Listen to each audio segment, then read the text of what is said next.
Welcome to another episode of Women in Focus.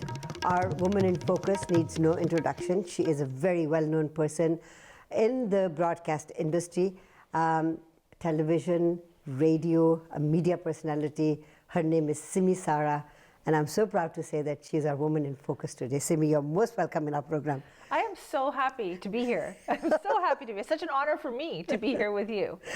It is amazing to see you where you are today. I've always looked at our young women in mainstream media and feel very proud that you guys are doing what, quote unquote, any other white person can do. Well, thank you for calling me young. That was very sweet. I do love hearing from some young women now, or people who come up to me and say, I've been watching you my whole life. And I think, oh my goodness, am I that old? I guess that's true. I'll be 50 next year, so I guess that's true. Yes, getting up there.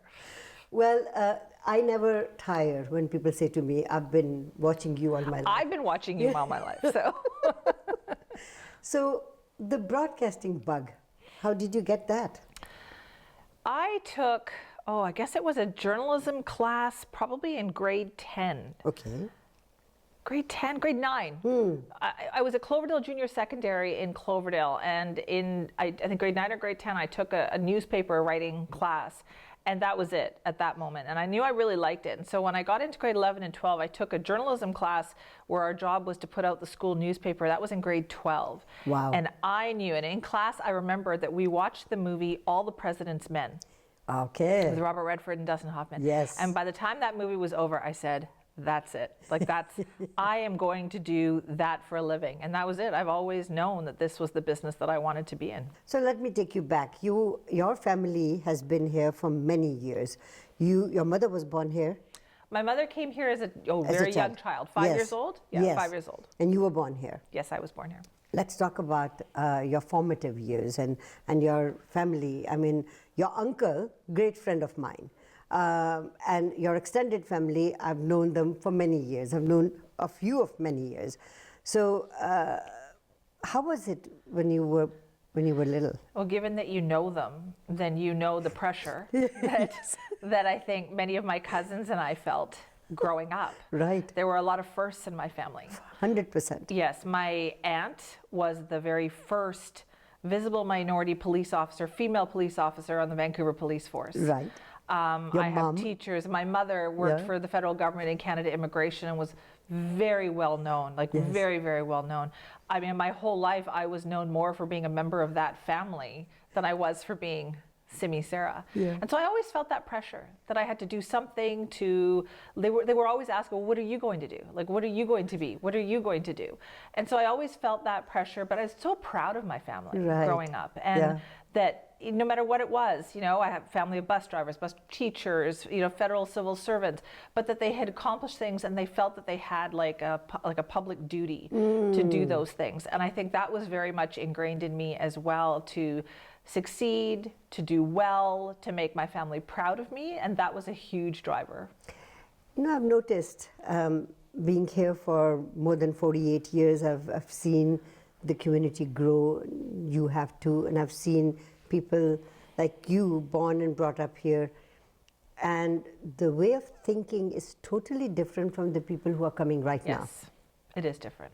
So that, I think, is probably the driving force for you guys. Your parents are the ones who sort of, well, maybe role models for you. You're right. You're absolutely right. I think that older generation that was here earlier very much felt the responsibility of being good. We have to set good examples.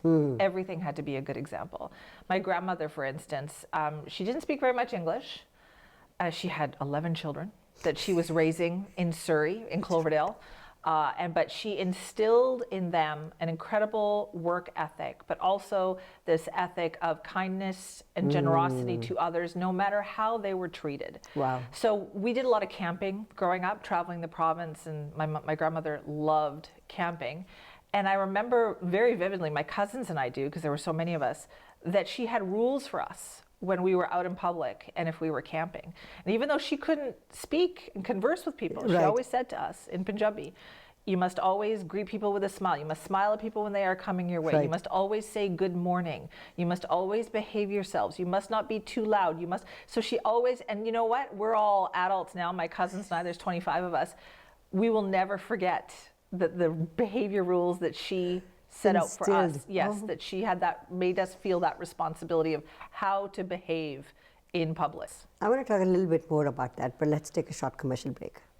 We'll be right back with Simi Sara. Welcome back to Women in Focus. Our woman in focus today is Simi Sara. Simi, we were talking about you as a child and your bug for journalism. Now, when you first got your job with a newspaper, right? You were writing for a newspaper. Surrey Leader, Surrey yeah. Leader. Okay. How long did you work with them for?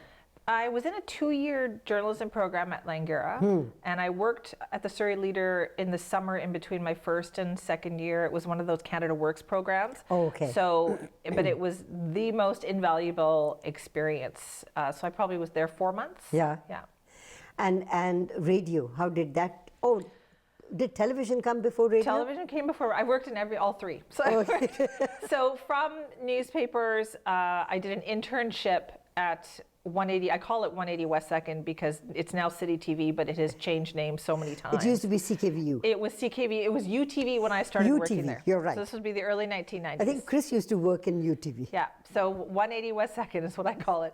I did an internship there when it was UTV, that would have been 1993. Right. They hired me before the internship was over, and I spent the next 15 years in television. I thought I was never going to leave. I love that place. I feel like I really grew up in that building. Right. And then I got laid off in 2008. And the last 10 years I have spent in radio, and I love it. Now, when you are working in a place for such a long time, and that something that is passionate, you're very passionate about, and when you are let go, at that time, probably the feelings, mixed emotions. Am I not Soul good crushing. enough? What is it? It's soul crushing. It is, isn't it? It is. It's soul crushing because I had been in that place since I was 21 years old. I had grown up in that building. I had gained such I had worked with such amazing people over the years at that place, and I had learned so much from them. And then when they tell you they don't want you anymore, it was really hard. It was my identity. I had built that place into my identity. I'd had my children working there. And then a month later, the stock market crashed. I was laid off in August of 2008. And then the stock market crashed in September of 2008. My phone stopped ringing. Because at first I thought, oh, it'll be fine. Everything will be fine. Wow. And it was going to be fine until the stock market crashed a month later. And so getting back, that was, I think, the only time in my career that I thought, well, maybe I should do something else. Maybe I should go into a different line of work. Maybe it's time to go into public relations or, communications or something else. And that was the only time that I really stopped and seriously considered doing something else. But the opportunity to do some radio came along, and I really enjoyed it. And I did a little bit more and did a little bit more. And then it turned out that I thought, okay, this I could do this. This works for me. And I haven't looked back. I have not considered changing careers again yet, knock wood. So. Now, you and I both have worked in all three mediums, print, television, and radio. It'll be unfair for me to ask you which one is your favorite. But you know what, if you had asked me in each time, I would have told you the one that I was working at the time, right? And I'm sure the same would be for you. I really loved television, but I have, I think, a much greater love and deeper appreciation for radio. And I think the reason is television has changed, and you know that as well. Yes. Is that I feel like anymore people aren't listening to what you're saying. They're looking at how you look. And they're judging, and it's how quickly can you get people's attention, and it's just not the same. I think television that I had started out doing. Very superficial. It's I think become more superficial, not to devalue the great work that so many broadcasters do Visually. in television, but I don't think it's for me. And as an older woman, let's be realistic. I don't think television is as friendly to older women as it is. You, of course, are the exception to that. But in radio, I have found it's so rewarding that people are listening to me, and I'm using my brain, and I'm much more challenged than I think I was in television. The bottom line is, for these huge major companies, the money. That's the bottom line. And if they are not making money from a certain program, you're redundant for them. And it doesn't matter how much value you've provided in the past. That's the hard part. So how did you meet your husband? In journalism school, which is ironic. People are always surprised to hear that because he's not in the business. What does he do? He's semi-retired now. He's older than me. He's a little bit older than me. But for him, he thought this might be a new career for him when he went to journalism school. Okay. And he did not. At that time, in the early 90s, there was a real emphasis on making sure that the people in news looked like the people in the community. There was a real push for diversity. And people kept telling him, as a white male, we're not really that interested in hiring you. We'd be more interested in hiring your girlfriend at the time. So he kind of discouraged him from getting into the business. So he went into construction, and he did very, very well. And it worked out better for us, just kind of schedule-wise. And he's always been very supportive of what I do. And I think it worked out better, perhaps, with him not being in the business. So you must have met him then after your mom passed away. I did, yeah.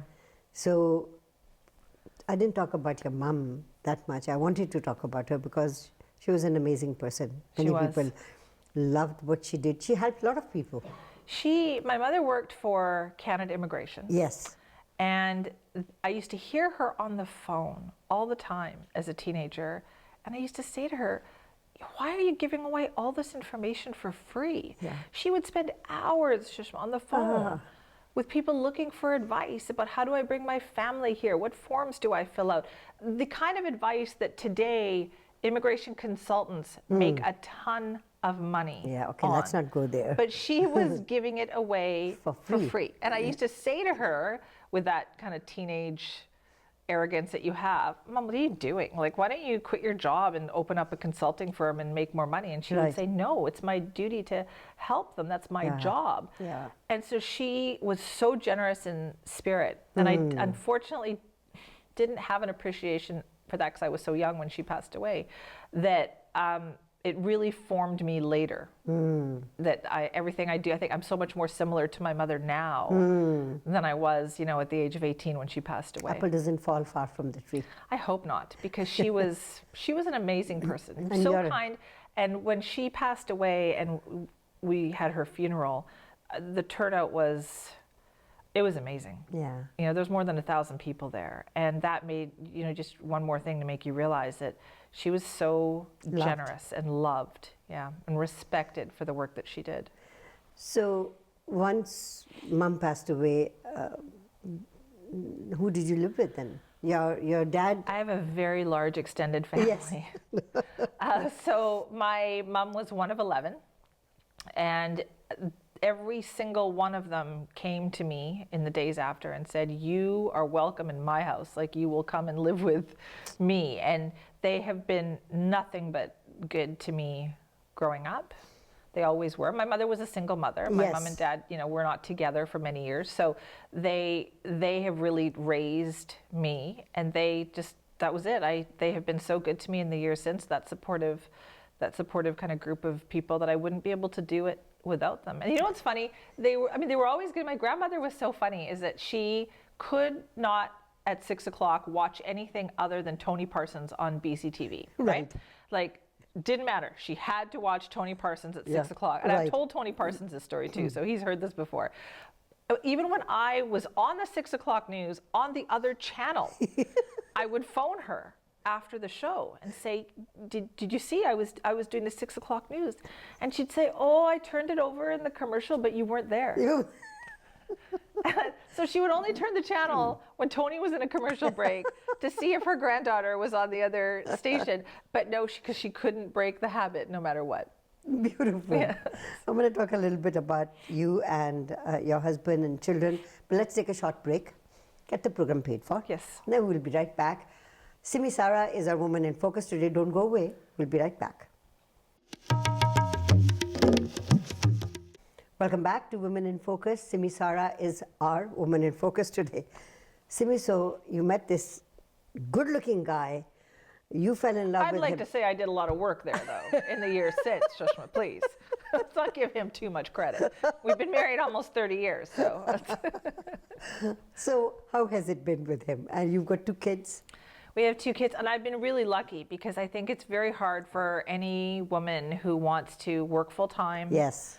have a career, be well-known. Yes. Right? It's not easy, I think, for anybody to have a significant other, Yes. male or female, and go out in public with them and have a lot of attention paid to your you. significant other Yeah. while you have to stand there. That's right. And so I give him full credit and points for that, because that would be, I think for a lot of years it was, and he would tell you this, that it was challenging, I think, for him, when the kids were younger. Yes. But, and I'll tell this story, I'm sure he's not going to like me telling this story, but when we were getting married, I didn't want to change my name because Right. I'm Simi Sara. I've Yes. been Simi Sara my whole life. And Right. I mean, it sounds so good, right?